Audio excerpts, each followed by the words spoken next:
Señor, te damos gracias por tu palabra. Siempre tu palabra es, eh, es útil, siempre tu palabra es buena, siempre tu palabra es viva.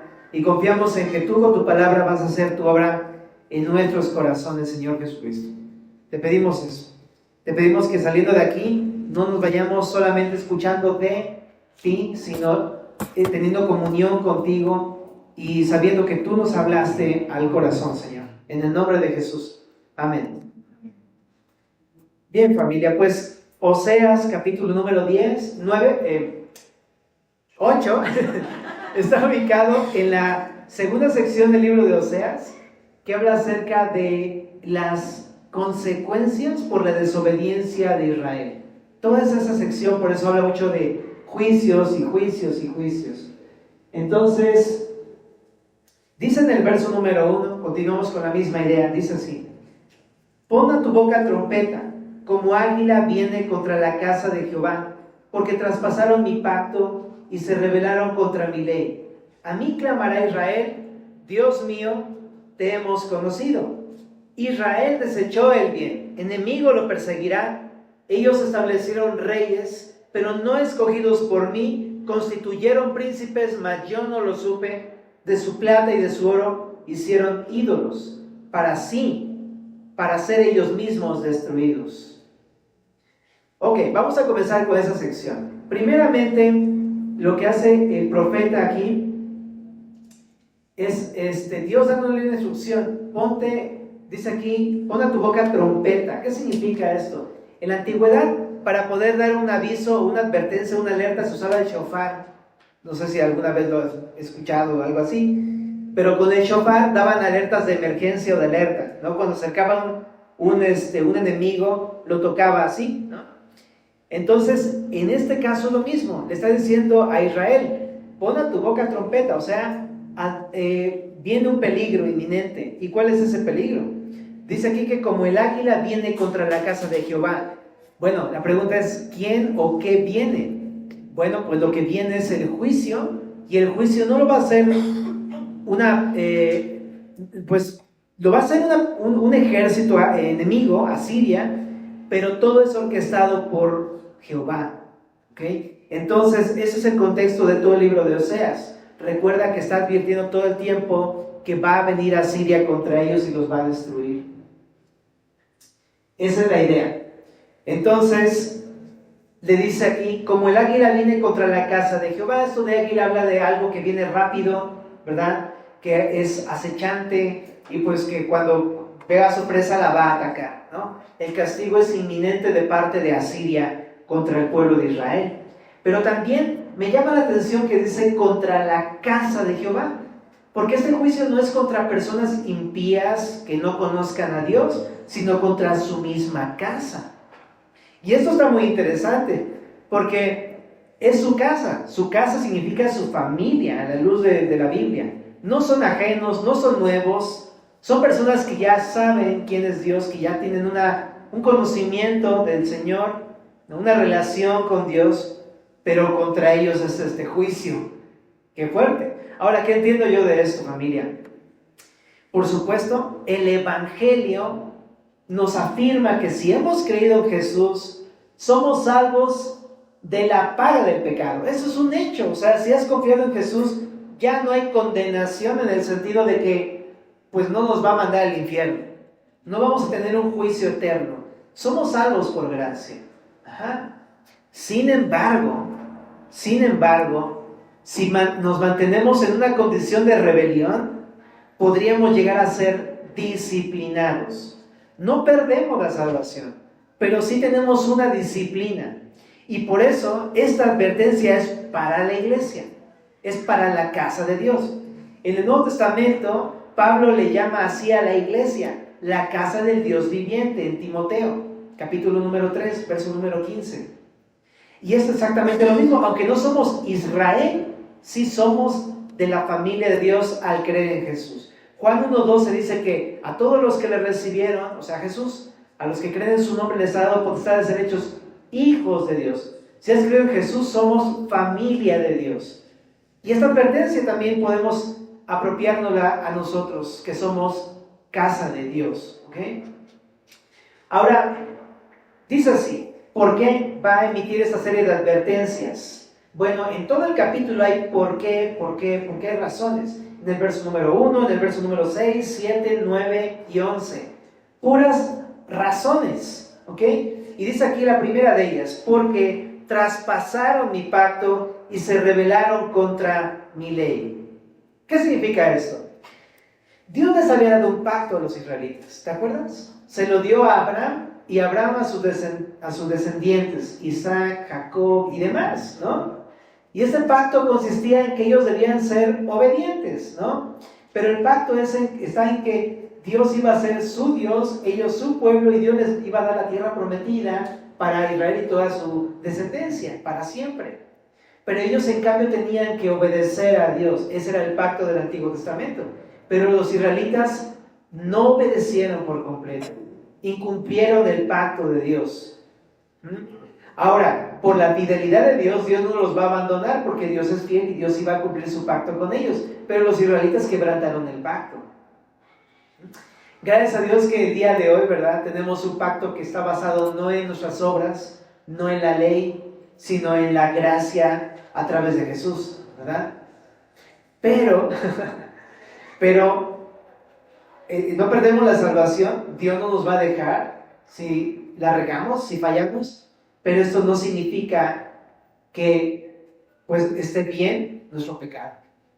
Cuando pecamos está mal. El pecado es rebelión contra Dios, es una desobediencia a Dios, es pues sí, no ser fieles, no tener ninguna respuesta ante el pacto que hizo Dios a través de la sangre de Jesús. Entonces, a mí me gusta pensar que Él ya hizo su parte, Él es fiel y no nos va a fallar, pero en respuesta creo que debemos aprender a obedecerle, ¿no? En respuesta a su pacto en la sangre de Cristo. Ahora también, esto de que se rebelaron contra mi ley, habla de que el pueblo de Israel pues se volvió como un niño desobediente. Se comportaba como un niño desobediente. Y creo que también me pongo a pensar en mí, porque no somos israelitas, estamos en el nuevo pacto, somos hijos de Dios, como hijos amados de un padre amador, pero también esto no significa que esté bien cuando desobedecemos a Dios, cuando nos rebelamos en contra de Dios. Este pasaje nos invita a que como hijos de Dios aprendamos a no ser rebeldes, sino a dejarnos ser guiados por la palabra de Dios. Y bueno, dice aquí en el verso número 2 y 3 algo interesante, porque dice, a mí clamará Israel, Dios mío, te hemos conocido. Pero, ¿qué dice aquí? Pero aunque claman a Dios, verso 3, Israel no quiere hacer lo bueno, desechó el bien. ¿Qué onda con el pueblo de Israel, verdad? ¿Qué onda con el pueblo de Israel que clama a Dios, le dice Dios mío, Jehová, roca mía, pero no lo obedecen? Y está interesante también en el sentido de que era un pueblo, aparte de que conocían al Señor y experimentaron su poder, Dios hablaba con su pueblo y todo esto, pero a pesar de eso no había una piedad de corazón. Está muy loco, porque tienen una religión, una religión muy sistematizada, ¿no? Muy bien hecha, pero no le amaban de corazón. Entonces, por eso dice aquí, me dicen Dios mío, pero no quieren hacer lo bueno. Ahora, pregúntate esto, porque muchas veces somos muy parecidos al pueblo de Israel. Decimos, Dios mío, ¿no? O Señor, o Padre, pero no queremos hacer lo bueno, ¿no? Y nos pasa algo parecido porque tenemos una religiosidad muy bien sistematizada, pero no tenemos una verdadera piedad. No queremos hacer lo que Dios considera como lo bueno, lo justo, lo amable, lo de buen nombre, lo honorable, etc. Le hace Filipenses 4:8. No lo queremos hacer. ¿Y qué debo de pensar? Mira, si Dios no vio como algo bueno esto, yo pienso que tampoco ve como algo bueno cuando nada más le decimos Dios mío y no hacemos lo bueno. No lo ve como algo bien, ¿verdad? Ahora también dice aquí, desechó el bien enemigo lo perseguirá, o sea, Asiria, ¿verdad? Y eso sucedió. Al final Asiria cautivó a los israelitas, a los del reino del norte. Y también pienso en eso, que si estamos rebeldes, obstinados contra el pecado, que si nada más le decimos a Dios, Dios mío, pero no hacemos lo bueno, en algún momento nos va, ahora sí que a dar nuestra varita celestial, porque no queremos hacer lo bueno, y tiene que corregirse. Ahora, muchas veces nos deja en manos del enemigo, ¿no? A merced del enemigo, para que podamos experimentar que, pues, a quién servir, ¿no? Y nos damos cuenta que precisamente el pecado, ¿no? Y estar simplemente haciéndole caso a nuestra carne o al enemigo que nos está tentando, al final siempre resulta para mal. No es un buen amo, definitivamente, ninguno de los dos, ni el mundo, ni el diablo, ni nuestra carne. Pero eso es algo que aprendemos a veces dando tumbos, ¿no? Ahora también acá abajo dice, ellos establecieron reyes, pero no escogidos por mí, príncipes, mas yo no lo supe. ¿De qué está hablando? ¿Te acuerdas? Así fue la historia de Israel, familia. Así nació Israel. O sea, Israel, estoy hablando del reino del norte. Cuando eran un solo pueblo, llegó un rey llamado Roboam. Y Roboam creó un conflicto porque en vez de extender amor y compasión con todos, ¿qué hizo? Más impuestos, más dureza, más. Y entonces el pueblo se rebeló y se dividió y se fueron unos 10 tribus para el norte y se creó Israel, ¿verdad? Y así fue la división, pero ¿qué creen? Chisme celestial. Ellos eligieron quién tener por rey y se jalaron un hombre llamado Jeroboam. Vámonos pues, así empezó todo mal. Ni consultaron a Dios y agarraron a un hombre que era un guerrillero llamado Jeroboam y se lo pusieron como su rey. Así empezó. Y después, en Primero de Reyes 12, ¿no? Bueno, espérame. Antes, en Primero de Samuel, así empezó de hecho toda la monarquía israelita, porque desde el principio, cuando Dios reinaba sobre el pueblo de Israel, ¿qué crees que dijeron los israelitas? No queremos a Dios, queremos un rey como las demás naciones. Y Samuel, ya sabes, ¿no? Se rasga las vestiduras y va con Dios y le dice, Señor, no está bien esto. Pero Dios le dice, pues entrégaselos. ¿Quieren su rey? Pues dale su rey. ¿Se acuerdan? Primero de Samuel 8. Desde el principio ellos no querían. Ellos escogieron a un rey. ¿Y a quién escogieron? A Saúl. Tómala, papá. ¿Verdad? Saúl, que era un hombre conforme al corazón del hombre. Un hombre carnal. Un hombre guiado por sus deseos, pasiones, que no amaba a Dios. Y nunca consultaron a Dios para escoger a Saúl. Ahora, también, más adelante, el Segundo de Reyes, capítulo número 15, léelo en casa, pero hay varios reyes ahí que ellos escogieron, ¿no? Y que ni siquiera consultaron a Dios. Y así fue toda la historia. Ponían al que querían, pero no al que Dios les había puesto, ¿no? Entre comillas, no estamos hablando de eso, pero déjame decirte que Dios pone a nuestros pastores, ¿no? Y Dios pone a aquellos que están en autoridad también. Ajá. Y que creo que es padre reconocer que cuando hay alguien ahí es porque Dios lo pone. Ajá. Porque esta insatisfacción y deseo de que más bien esté la persona que nos conviene y que haga lo que nosotros le decimos, siempre termina muy mal. Por eso nosotros no creemos en la democracia eclesiástica, por así decirlo. Creemos que Dios es el que constituye a los pastores, a los apóstoles, a los evangelistas, a los maestros, etcétera, ¿verdad? Bueno, pero entonces, ¿qué es lo que estamos viendo acá? Te digo que nosotros nos parecemos a los israelitas porque de la misma manera en que ellos no consultaron para poner a sus reyes, muchas veces nosotros tampoco le consultamos nuestras decisiones. Y te digo, ahí es donde sí nos parecemos mucho. ¿Has tomado alguna decisión que nada más porque te pareció bien a ti o te conviene, la decidiste y la elegiste sin haber orado antes? ¿Sin haber esperado la respuesta de Dios al orar? Eso sí nos pasa, ¿verdad? Que muchas veces ni siquiera lo tomamos en cuenta y nos parecemos a Israel. Y también te digo, a Dios no le parece tampoco muy bueno esto, que lo hagamos a un lado. De hecho, la NTV dice, no me tomaron en cuenta, ni me pidieron consejo. ¡Qué loco! ¿Cuántas veces hacemos esto? No le tomamos en cuenta, ni pedimos su consejo. Y así nos sucede también. Entonces, ¿qué es lo que nos enseña aquí el Señor? Pues antes de tomar una decisión, pide consejo de Dios. Pregúntale a Dios, ¿eso es lo que quieres? ¿Te gusta esta idea? ¿Te parece bien? ¿Es tu voluntad? ¿Qué dice tu palabra? Muéstrame, Señor. Pero ¿cuántas decisiones malas tomamos solamente porque se nos ocurrió? Ajá. Eso es lo que se nos ocurrió.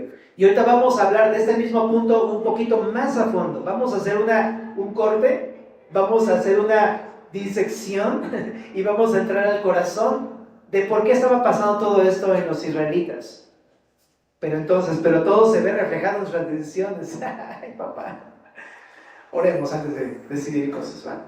Ahora dice aquí en el verso número 4, de su plata y de su oro hicieron ídolos para sí, para ser ellos mismos destruidos. Tu becerro, oh Samaria, te hizo alejarte. Se encendió mi enojo contra ellos hasta que no pudieron alcanzar purificación.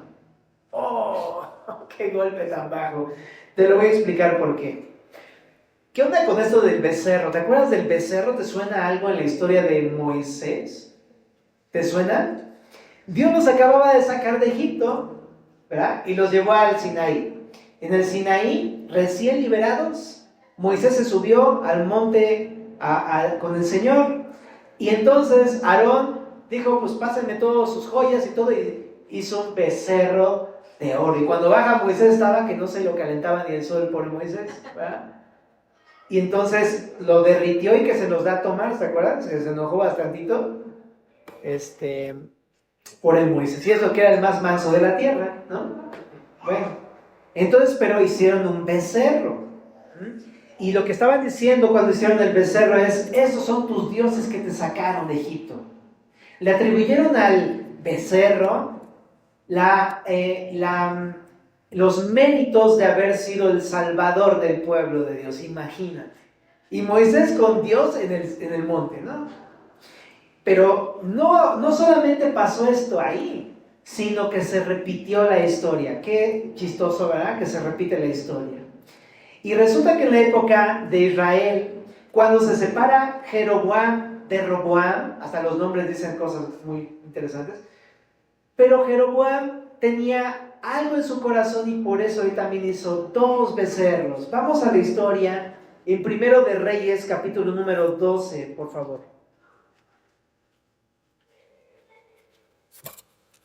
En el verso número 25. Primero de Reyes 12, 25. Dice, entonces reedificó Jeroboam, o sea, el rey del norte, a Siquem en el monte de Efraín, y habitó en ella, y saliendo de allí reedificó a Penuel. Y dijo Jeroboam, ¿en dónde? En su corazón, ahora se volverá el reino a la casa de David, si este pueblo subiera a ofrecer sacrificios en la casa de Jehová en Jerusalén, porque el corazón de este pueblo se volverá a su señor Roboam, rey de Judá. ¿Y qué dice? Me matarán a mí y se volverán a Roboam, rey de Judá. ¿Qué pensó este hombre Jeroboam? Si va a suceder que como no está la casa del templo de Jehová aquí en esta zona del norte, van a ir a Jerusalén, al templo de Jerusalén para adorar, y entonces va a volverse su corazón a sus hermanos, y entonces van a matarme a mí. Y su miedo era morir. Ese era su temor. Qué loco, ¿no? O sea, lo más lógico es que dijeran, no, más bien lo van a jalar, ¿no? Para que también él se volviera. Pero no, él vio esto como una amenaza para su propia vida y su reino. Pues es lo que pasa. Luego por eso nos enojamos, porque las cosas luego atentan contra nuestro reino, ¿no? Pero entonces, esto fue un consejo de su corazón. Si te das cuenta, no fue que consultó a Dios, no le llevó en sus preocupaciones, No le preguntó, ¿te parece? ¿Qué piensas de esto? ¿Vamos? ¿Nos quedamos? ¿Qué hacemos? No, nada de eso. Él consultó su corazón. Ajá.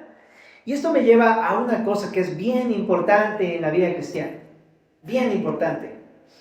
Y que incluso luego ha entrado dentro de la misma doctrina cristiana, lamentablemente. Esta enseñanza de sigue tu corazón. Sigue tu corazón. Y aparentemente es algo como, ¡ay, qué lindo! Que siga su corazón, pues sí, ¿no?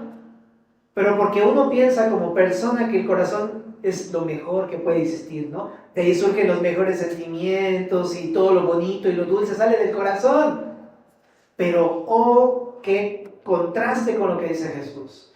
Jesús dice en Marcos, capítulo 7, que del corazón sale toda la expresión, toda la suciedad. Toda la porquería, toda la cochinada, los hurtos, los adulterios, las fornicaciones, las mentiras, etc. Léase ahí Marcos 7. El corazón del hombre no es algo bueno. Y del corazón del hombre no salen las buenas cosas. Sale lo perverso. Por eso también Isaías, ¿verdad? Decía, pues que perverso es el corazón. No hay otra cosa más perversa que el corazón del hombre. Entonces, definitivamente, cuando nosotros confiamos en el consejo de nuestro corazón, vamos a llegar a una decisión equivocada, contra de la palabra de Dios. Y muchas veces va a generar consecuencias a nuestras vidas y a nuestras familias. Ahora, aquí también entonces dice, me matarán. Y si te das cuenta, lo que había en su corazón, ¿qué había? Miedo. ¿De qué? Del hombre. ¿No? Había temor del hombre, y también detrás de eso también había la ambición de querer tener el reino en su poder. Dos cosas que había en el corazón, al menos que puedo distinguir de este pasaje, ¿no? Pero entonces, ¿qué llevo a pensar? O sea, él debió haber dicho, Dios, me da miedo, ya la regué, me traje al pueblo para acá y aquí no hay templo, me van a matar, si yo lo llevo me van a matar, ¿qué hago? Yo creo que lo adecuado hubiera sido a lo mejor, no, pues voy a reconciliarme con mis hermanos. O sea, vamos todos allá a reconciliarnos con ellos y decir que la regamos. Que no podemos estar separados, porque al estar separados vamos a estar separados de Dios también. Qué loco, ¿no? O sea, ¿por qué te estoy diciendo esto? Porque, aunque no, tampoco es el tema, ¿verdad, familia? Pero cuando nosotros no perdonamos a alguien en nuestro corazón, no estamos cerca del Señor. Porque ese rencor y esa amargura nos apartan de Dios también. Qué evidente se ve en esta división de Roboam con Jeroboam, ¿verdad? A veces no se ve tan cerca las nuestras. Porque decimos, ay, bueno, ya, X, ahí, que haga su vida y yo hago la mía. Y no, pero yo estoy en la iglesia y alabando al Señor y no me estoy dando cuenta que mi relación con Dios no está bien. Date cuenta que la amargura, el odio, el rencor nos separan del Señor. Y es algo que tenemos que tratar. El Señor nos ha dicho, incluso hasta en el Padre Nuestro, nos ha dicho que perdonemos. Primeramente nos dice, pídele al Señor perdón por todas tus ofensas, pero también dice, como nosotros también perdonamos a los que nos ofenden. Hasta en el Padre Nuestro lo dice el Señor Jesús. Entonces, creo que aunque no lo dice como tal el texto, creo que sí es importante que te diga que perdones a esa persona. Porque tu relación con Dios depende de eso. No quiero decir tu salvación, pero sí tu relación con Dios. Ahora, si nunca quieres perdonar, significa que quizá no tienes una relación con Dios. Y eso sí me preocuparía todavía más. Bueno, ya de por sí me causa mucho miedo pensar que mi relación con Dios no está nada bien. Entonces piensa que esto es algo importante, en verdad. Ahora, también regresando aquí, te decía que todo es el temor del hombre. Pero me llamó mucho la atención el Proverbio 29-25. A propósito de Proverbios, familia, ¿sabes que tenemos un plan de lectura? Te invito a que lo continúes, no te desanimes. Leamos Proverbios, el Proverbio del día. Hoy tocó el Proverbio número 4. ¿Ah? Mañana el 5. Y así, cada día el Proverbio del día. No te olvides, familia. Proverbios 29-25 dice, el temor del hombre, ¿qué dice? Pondrá lazo. Exactamente, el temor del hombre pondrá lazo. Entonces, ¿qué pasó con este hombre? Por el miedo que había en su corazón, esto le impidió a él acercarse a Dios. Pero no solamente eso, enlazó a todo un pueblo para que ellos tampoco se acercaran a Dios. Te vuelve esclavo, te inhabilita, te incapacita, te paraliza. Eso hace el temor del hombre. Y es uno de los peores enemigos para hacer la voluntad de Dios, el temor del hombre. Por eso es que esto debe ser tratado con Dios. Y tienes que ir con el Señor para preguntarle, ¿qué hago? ¿Está pasando esto? Mira cómo no puedo hacer esto porque me da miedo, ¿no? Tal persona, o así. Extiéndele al Señor tus temores. También en el Salmo 118, en el verso número 6, dice, Jehová está conmigo, no temeré lo que me pueda hacer el hombre. Jehová está conmigo entre los que me ayudan, por tanto, yo veré mi deseo en los que me aborrecen. Mejor es confiar en Jehová que confiar en el hombre. Mejor es confiar en Jehová que confiar en príncipes. ¡Wow! Está impresionante el Salmo 118. Y también Lucas 12:4, ¿no?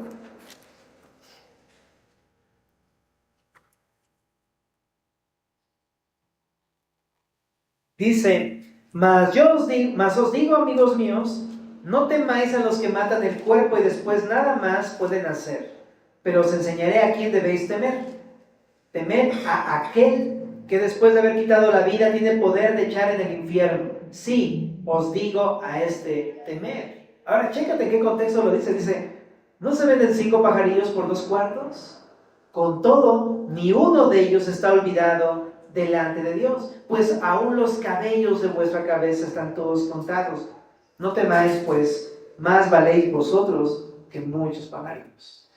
Esto yo lo había leído en el contexto de Mateo 6, ¿no? De la provisión de buscar primeramente a Dios y su reino, su justicia, y todas las cosas serán añadidas, ¿no? Pero aquí lo dice en el contexto de la protección de Dios. Está increíble. Y sí, o sea, ¿a poco tú no te compadeces un pajarillo que anda por ahí, ¿no? Y ves a alguien que le anda aventando piedritas y dices, no aguanta, o sea, es un pajarito, no le hagas cosas así, o sea. Y piensas en eso, ¿no? Cuidarlos, y son pajarillos. Ahora, ¿cuánto más nos cuida Dios, nuestro Padre, a nosotros que somos su casa, su familia? Qué increíble es Dios. Por eso dice, no temas al hombre, teme a Dios. En que lo importante significa hacer su voluntad, ¿no? Bueno, entonces, ¿qué pasó con Jeroboam? Regresemos a la historia en Primero de Reyes. Y habiendo tenido consejo, hizo el rey 2 becerros de oro. Ande pues. Entonces no solamente tuvo consejo con su corazón, sino tuvo consejo con personas, pero nunca buscó el consejo de Dios. Esto es importante, familia. Muchas veces buscamos el consejo de hermanos, y no es que esté mal buscar el consejo de hermanos, pero no buscamos a Dios.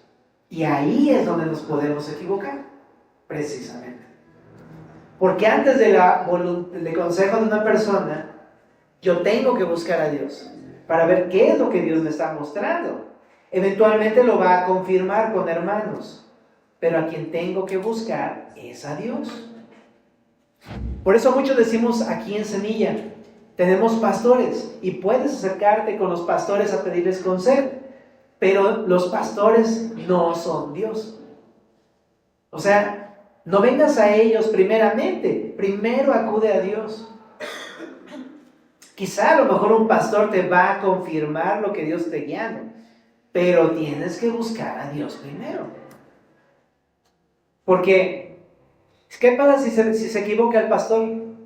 Pues por la culpa del pastor, ¿para qué me dijo eso mal? ¿Verdad? Y va a tener la culpa el pastor, pues en cierta medida quizá por equivocarse, pero realmente a fin de cuentas fuimos nosotros porque no acudimos a Dios. y luego le andamos echando la culpa a otros. Ojo, también no quiero decir que uno tenga la responsabilidad de entender, ¿no? Y dar un buen consejo, ¿no? Pero me refiero a que nosotros necesitamos, como los deberían, primeramente escudriñar la Escritura, venir al Señor, buscar al Señor. Bueno, entonces, ¿qué hizo? Puso sus 2 becerros de oro. Y dice aquí, y dijo al pueblo: bastante habéis subido a Jerusalén. He aquí tus dioses, oh Israel, los cuales te hicieron subir de la tierra de Egipto. Y puso uno en Betel, que es la frontera sur, y otro en Dan. Y esto fue causa de pecado, porque el pueblo iba a adorar delante de uno hasta Dan. Y bueno, y junto con el becerro, pues tenía que ver un templo. Y junto con el templo tenía que ver un sacerdote. Y junto con el sacerdote tenía que ver sacrificios. Y de ahí salió una falsa religión. Por el consejo de una persona que le hizo caso a su corazón. Por la decisión de una persona que le hizo caso a su corazón. Se creó una religión, un falso rito que era aparentemente piadoso, pero era pura religión. Entonces, ¿qué tiene que ver esto con Oseas? Regresemos a Oseas.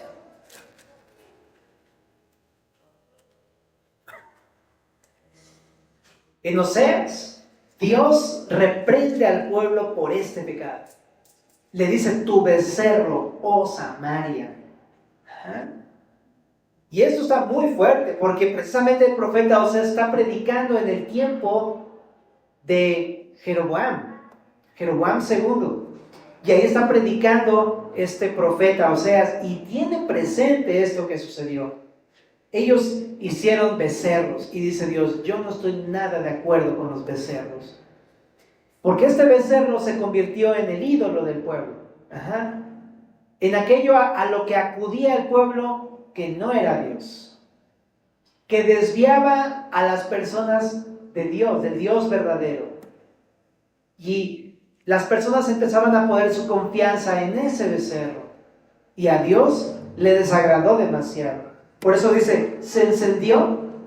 Primero dice, tu becerro, Samaria, te hizo alejarte. ¡Qué locura! El becerro lo hizo alejarse, sí, literalmente, porque ya no iban a Jerusalén. Se quedaban en Betel, ¿no? Y también unos se iban a Dan, que era la frontera norte, entonces pues todavía más lejos, ¿no? Y dice, se encendió mi enojo contra ellos. ¿Contra quiénes? No se tiene bien claro si está hablando del becerro, de los 2 becerros, o de las personas que hicieron los becerros. A decir, Jeroboam, ¿no?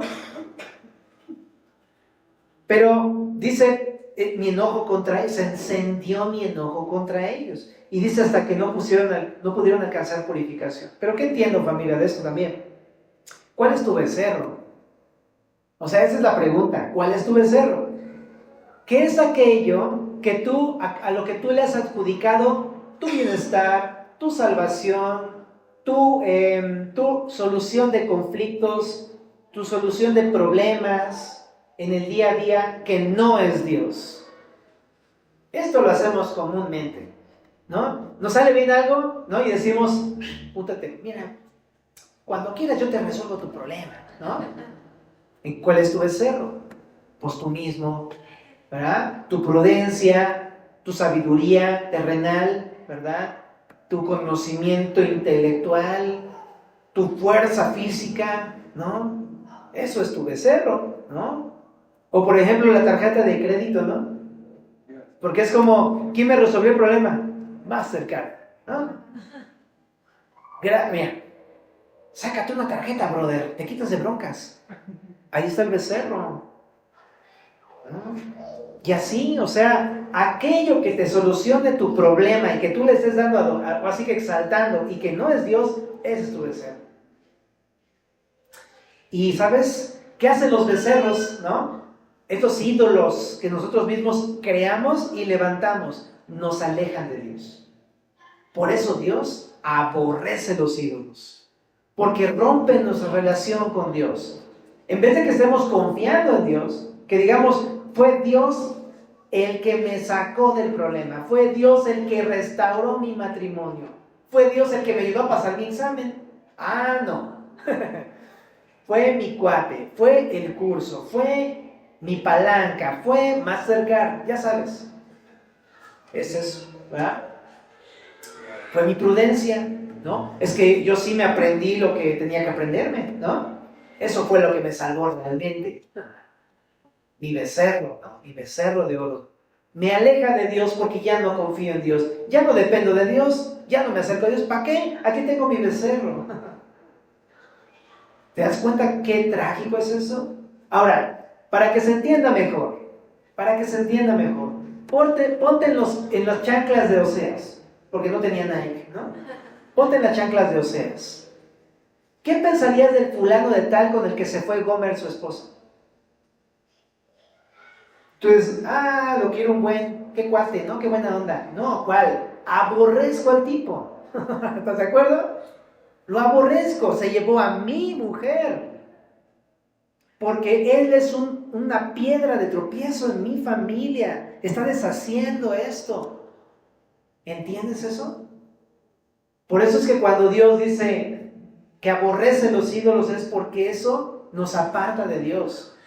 Nosotros, la iglesia, su esposa, estamos llamados a estar como esposa de Cristo, unidos a Cristo. ¿Y qué hace el ídolo? Nos aleja, nos aparta de Dios. Y Dios está bastante molesto con esta situación. ¿Qué crees que le va a hacer al ídolo?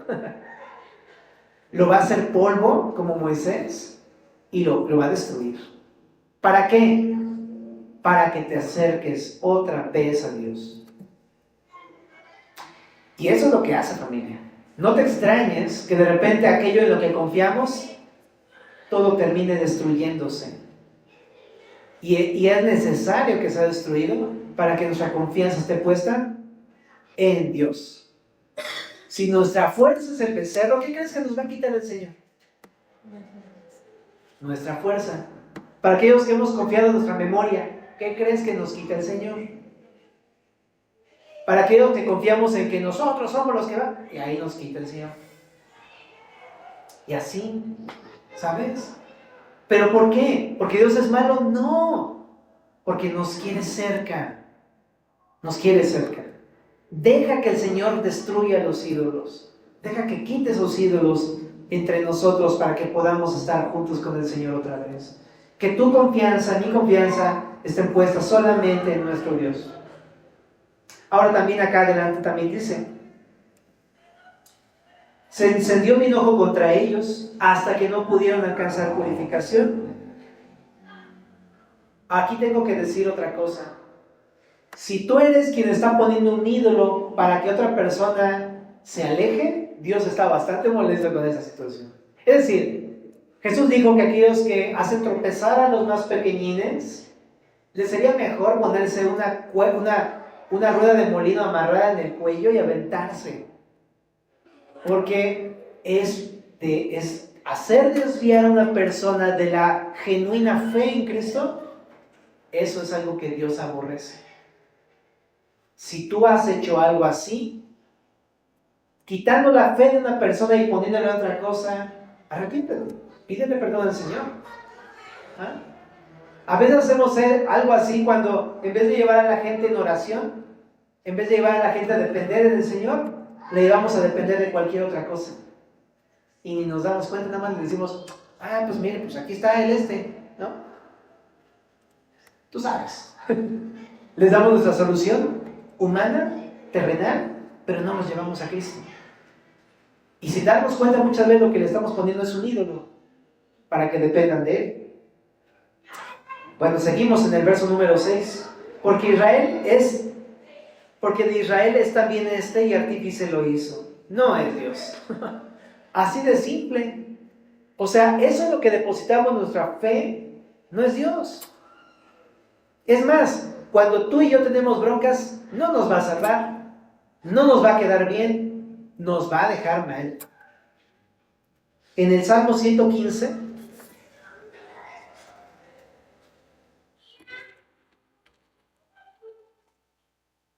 dice: nuestro Dios está en los cielos. Verso 3. Todo lo que quiso ha hecho. Los ídolos de ellos son plata y oro, obras de manos de hombres. Tienen boca, mas no hablan. Tienen ojos, mas no ven. Orejas tienen, mas no oyen. Tienen narices, mas no huelen. Manos tienen, mas no palpan. Tienen pies, mas no andan, no hablan con su garganta. Semejantes a ellos son los que los hacen, y cualquiera que, ¿qué dice? Confíe en ellos. ¿Ah? Entonces, está haciendo una clara distinción. Ellos no son como Dios. Dios es un Dios que habla, es un Dios que salva, es un Dios que camina enfrente de sus ovejas y va diciendo al rebaño, es por acá, te guía, te ayuda, te enseña. Nada de eso hace tu ídolo, nada de eso, ¿no? Ni ídolo, de nada de eso hace, porque no es Dios. Y date cuenta, eso no te va a sacar del problema, no es Dios. También en Hechos 19:36 me llama mucho la atención, porque Pablo cuando predicaba, la gente lo entendía tan claramente que ellos mismos decían de Pablo, ¿no? Que Pablo enseñaba que no eran ídolos los que se hacían con las manos. Y sí, literal tenemos que decirlo, ¿no? Tenemos que decirlo. No son ídolos, eso en lo que uno confía que no es Dios, eso no es Dios. Eso que fabricamos nosotros y que depositamos nuestra fe en eso no nos va a sacar del problema, no es Dios. Entonces sí. Y también en Tesalonicenses 1:9 dice que los cristianos de aquella época, eso es de lo que se arrepintieron cuando recién pusieron su confianza en Jesús. Decidieron convertirse de los ídolos al Dios vivo y verdadero. ¿Qué te quiero decir con esto? Que Dios nos sacó de ahí, pero ese es un cristiano, una persona que ha decidido dejar los ídolos y convertirse al Dios vivo y verdadero. Deja los ídolos. Ese es mi punto, ¿no? Porque eso es lo que era un cristiano y eso es lo que debe ser un cristiano el día de hoy. Personas que vivamos y sirvamos y confiemos en el Dios vivo y verdadero, ¿no? Bueno, en el verso número 8 dice, en el 7 dice, perdón, porque sembraron viento y torbellino, segarán. O sea, básicamente lo que siembras, eso es lo que cosechas. ¿Ah? No tendrán mies, ni su espiga hará harina, y si la siera extraños la comerán, es decir, pues el fruto, ¿no? Es el fruto que uno cosecha. Devorado será Israel, pronto será entre las naciones como vasija que no se estima. Entonces, si nosotros estamos depositando nuestra confianza en una persona que no es Jesús, estamos depositando nuestra confianza en algo que no es Jesús, vamos a cosechar consecuencias. Una de ellas es muy interesante. Dice aquí es como vasija que no se estima. Está muy interesante porque la Biblia dice que somos como vasijas que contienen el tesoro precioso del Evangelio. Le hace 2 de Corintios capítulo número 4, verso 7. ¿Ah? Y aunque no somos nada, realmente para el Señor somos muy valiosos instrumentos útiles, ¿no? Para Él somos vasijas de barro, pero siendo usadas por Dios, ¿no? Cuando tú y yo le metemos algo que no es Cristo. Exactamente. Ahí sí, para que vean, no sirve para nada, ¿no? O sea, se deja de tener una utilidad. Y de hecho aquí habla de que es menospreciada. Y así pasa. Cuando nos vamos tras el pecado, cuando elegimos nuestro pecado, generalmente nos falla el ídolo y entonces, ya sabes, ¿no? Ya sabes, tu confianza estaba puesta en esa relación y entonces de pronto esa persona te desprecia. Eso sucede, ¿no? Ya para esa persona ya no eres una persona importante y ya se acabó todo. Termina uno menospreciado como vasija que no se estima. Uno depositaba su fe en esa persona y te quedó mal y ahora ya no tiene ningún valor. Ya no tienes ningún valor para esa persona. O por ejemplo, ¿no? Depositas tu fe en tus amigos pero te falla el amigo. ¿Y qué pasó? Ya no te estima, se acabó. El ídolo siempre te deja mal. Siempre te queda mal. Siempre va a producir en tu vida este desprecio, quitarte el valor. En el verso 9 dice, porque ellos subieron a Asiria como asno montés para sí solo. Efraín con salario adquirió, alquiló amantes. Aquí la traducción es bastante como benigna, ¿no? Porque en otras traducciones esto de asno montés significa como perro callejero. De hecho también lo ocupan para decir como salvaje, un burro salvaje en celo, así dice en una traducción. Pero de lo que habla precisamente es que, pues tú sabes lo que es un perro callejero. ¿Qué hace un perro callejero?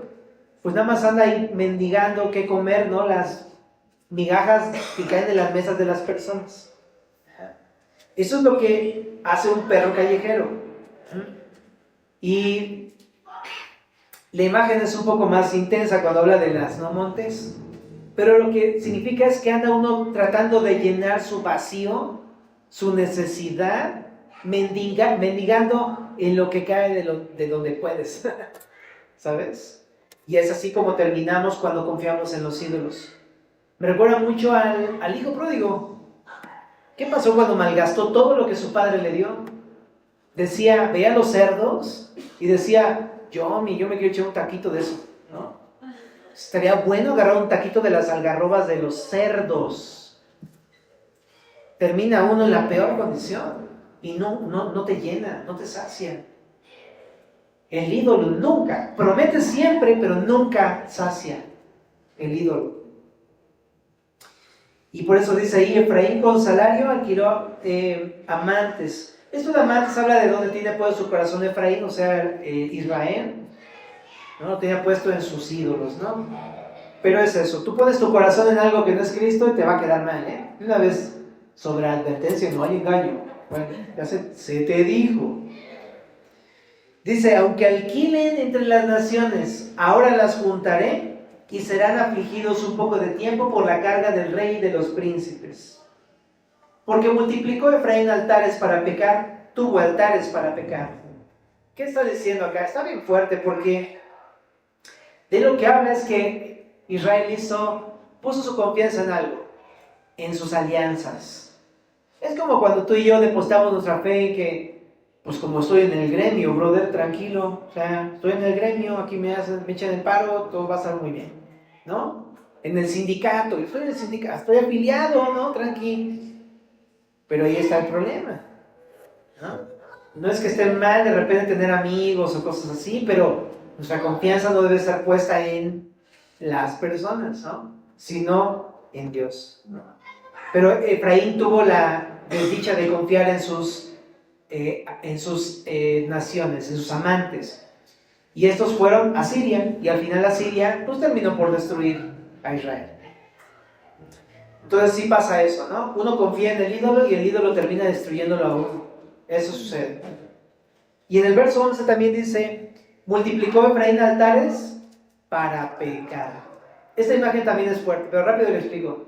Se supone que los altares eran para expiar el pecado. Tú llevabas tus sacrificios a un altar para pedirle perdón a Dios. Pero ¿sabes para qué ocuparon los altares? Para ofrecer sacrificios a sus ídolos, para juntamente con los sacrificios a los ídolos cometer actos inmorales y abominables delante de Dios. Entonces está bien rudo, ¿no?